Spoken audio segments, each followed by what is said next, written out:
37 ans après avoir été baptisé au nom des Forces armées d'Haïti, FADH, l'institution militaire haïtienne a été démobilisée en 1994, 3 ans après le coup d'État de 1991. Cependant, moins de 25 ans plus tard, avec l'usure du temps et l'apaisement des passions, de plus en plus de citoyens, de directeurs d'opinion et d'hommes politiques haïtiens, tant à l'intérieur du pays que dans la diaspora, n'ont pas cessé de revendiquer la reconstitution d'une armée. Ces revendications ne tarderont pas à être mises à l'agenda des gouvernements dès 2016, avec la perspective du retrait de la MINUTSA et de retour en force de l'insécurité. Finalement, pour donner écho à ces revendications citoyennes, devenues de plus en plus fortes, le gouvernement de Michel Martelly allait procéder d'abord au rétablissement du ministère de la Défense en avril 2014, puis à la remobilisation officielle de l'armée à partir du décret du 26 octobre 2015. Mais depuis lors, en raison d'un déficit de continuité à la tête de l'État, d'un manque de volonté politique et de vives réticences affichées par certains gouvernements partenaires d'Haïti en matière de coopération militaire, dont principalement les États-Unis, l'armée haïtienne ne constitue jusqu'à nos jours qu'une force purement symbolique, soit un effectif de moins de 2000 soldats sous-équipés, sous-entraînés et incapables d'offrir aujourd'hui un soutien significatif aux forces de police de la lutte contre les gangs armés. Pour une nouvelle vision et conception de l'armée haïtienne, pour affronter les nouvelles menaces de sécurité nationale, tout en restant solidement attaché aux principes d'un État républicain et libéral, nous chérissons la vision d'une force armée moderne, professionnelle et multitâche, c'est-à-dire une armée au service de la démocratie, une armée au service de la cohésion sociale, de la lutte contre les menaces hybrides et multitâches.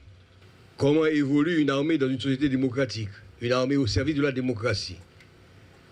La nouvelle armée devra être au service de la démocratie grâce au respect de 3 critères fondamentaux. D'abord, contrairement aux périodes antérieures, l'armée n'aura pas la vocation de défendre les intérêts politiques ou idéologiques du gouvernement, quitte à violer les droits et les libertés civiles des citoyens. Cela dit, en période de paix interne comme en période de crise, les militaires devront être respectueux des droits de l'homme.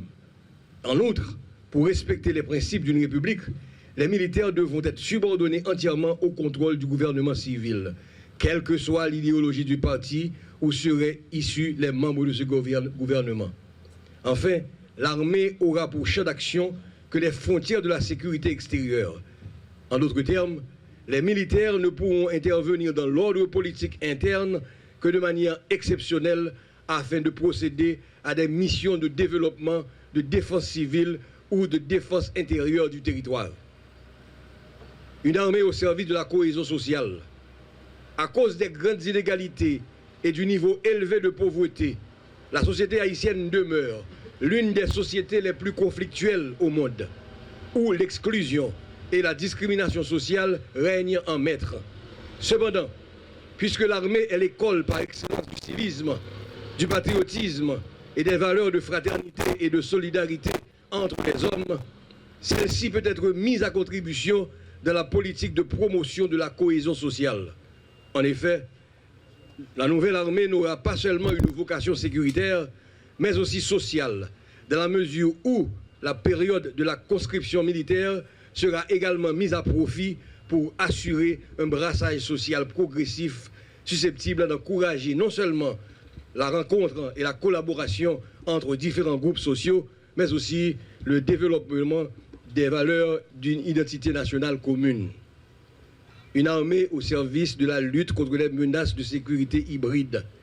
Quoique la mission fondamentale de l'armée, c'est avant tout de défendre la souveraineté et l'intégrité du territoire contre les menaces de toute armée étrangère, laquelle se définit comme les forces militaires régulières de gouvernements ennemis, l'évolution récente des menaces externes de sécurité offre malheureusement aujourd'hui la possibilité à des groupes non étatiques ou non gouvernementaux de porter atteinte à la sécurité nationale des États-nations.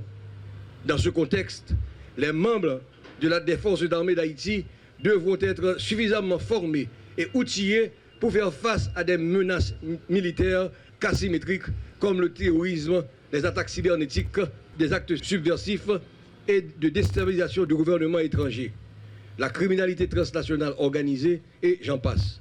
De même, notre armée devra être en mesure de réprimer n'importe quelle menace de sécurité intérieure classée de niveau de défense, c'est-à-dire menaçant la souveraineté intérieure du pays et dont les capacités d'action dépassent les réponses de la police, comme les gangs armés territoriaux, les groupes de guérilla urbaine et rurale et tous les autres groupes armés insurrectionnels.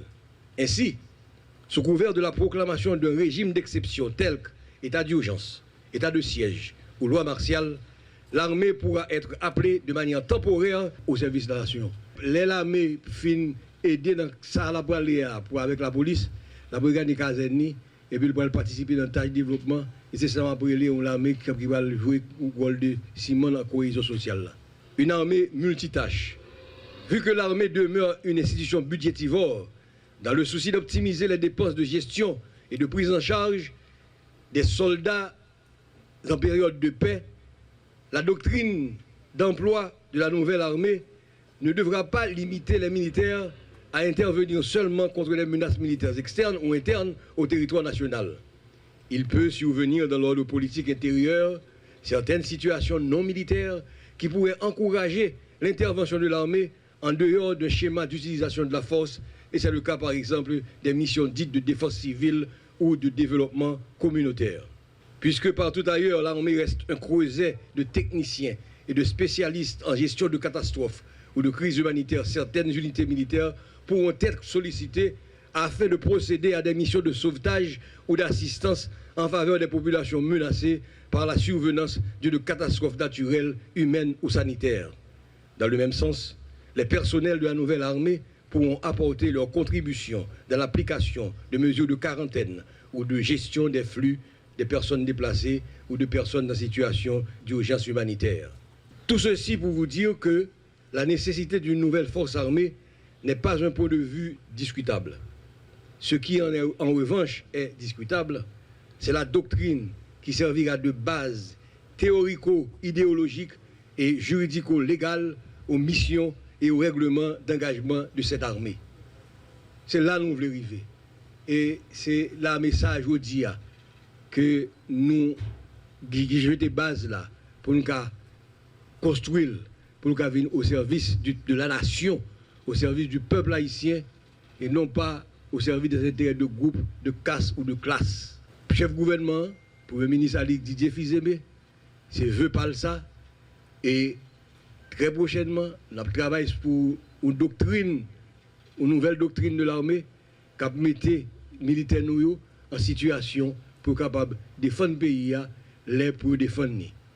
Nous voulons arriver dans la phase pour nous suspendre, appeler relais étrangers pour venir nous battre un coup de main pour une bataille dans la sécurité.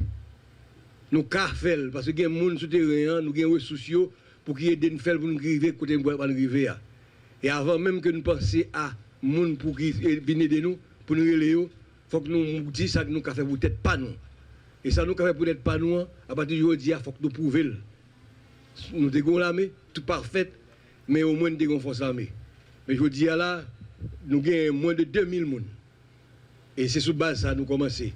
Ça qu'en face de là, c'est eux-mêmes qui ont constitué le premier truc de choc. L'armée, et éventuellement, nouvel engagement, c'est eux-mêmes qui vont commencer de manière pour constituer le premier groupe qui va travailler vraiment avec la police nationale là sur le terrain dans la phase de consolidation. Ça allait entrer dans le cadre de production, ok? Et avec volonté pour le chef gouvernement, pour le ministre là. Et déjà, nous connaissons l'état d'urgence. Il y a un pile qui va permettre de nous avancer. Je dis à Mingader avec deuxième, dans les conditions que les soldats nous ont évolué. Donc il y a un pile d'amélioration pour nous faire dans ce site là. Et comme là déjà là pour nous faire. Et nous commençons à engager des firmes sur eux pour capable non seulement créer des conditions pour eux qui sont en base ou bien qui formation.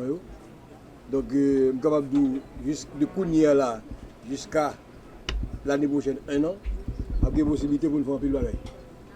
Est-ce que y a moyen politique là? Oui, pour moi-même, c'est que des bagailles qui disposent dans le budget, l'armée, pour capable avancer avec une série de questions.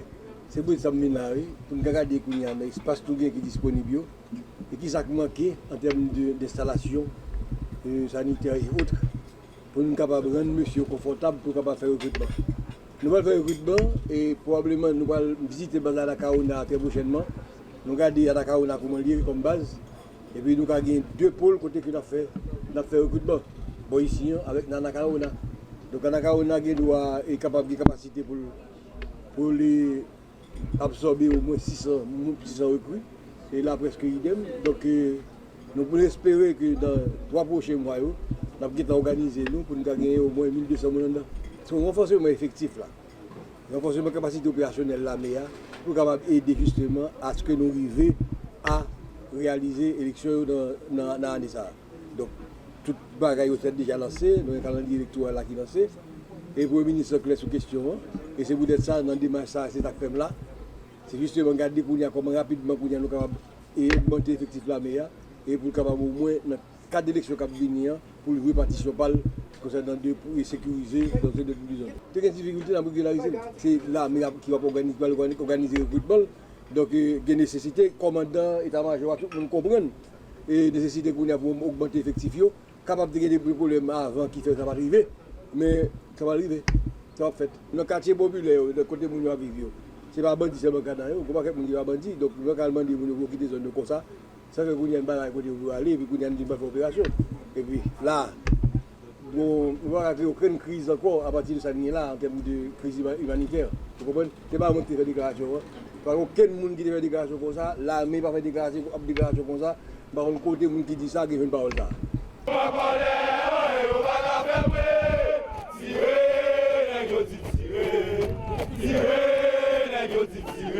Juma Bale!